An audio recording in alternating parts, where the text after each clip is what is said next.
Maaga nga pala ako umalis sa bahay para pumunta sa kasa. Dahil gabi pa lang, ramdam ko na para may kumakayod sa manubela ni Sigma. Noong una, akala ko nakalpiring na ang sira. Pero yun pala, sa gulong sa harapan. Sa kasa ko na nga lang pala dinala para mapabilis ang gawa dahil may pasok pa ako sa trabaho. Dahil kapag kami ang gumawa, sigurado, matatagalan dahil hindi kami eksperto. Kaya naman inagahan ko na para mauna ako at matapos kaagad at para hindi na rin ako mahuli sa trabaho.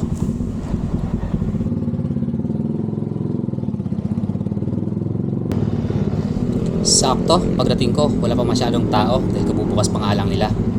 Kaya naman, agad ko sinabi sa mekaniko kung ano ang problema ng Sigma ko.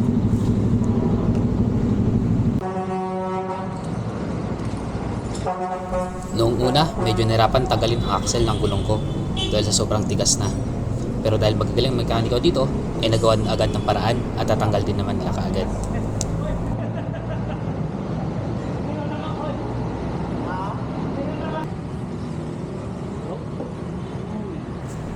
At pagkaalis nga ng gulong, nakita agad ang basag na bearing na kumakayod na sa pinakahub ng gulong.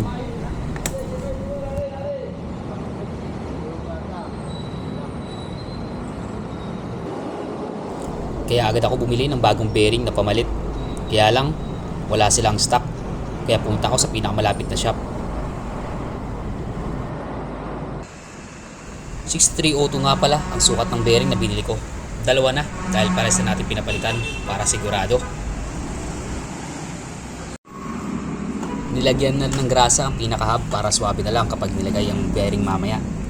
Siyempre, pati mga bearing nilagyan na rin para mas tumagal ang paggamit ito. Pagkatapos nga malagyan ng grasa ay nilagay na ito at marahan at maingat na pinukpok para lumapat ng maayos sa pinakalagayan niya.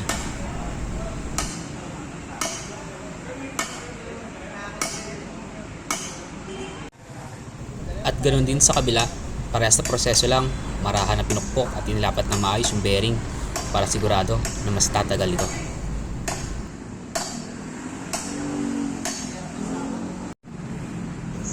Pagkatapos nga ay binalik at ikinabit na ulit ang gulong ni Sigma.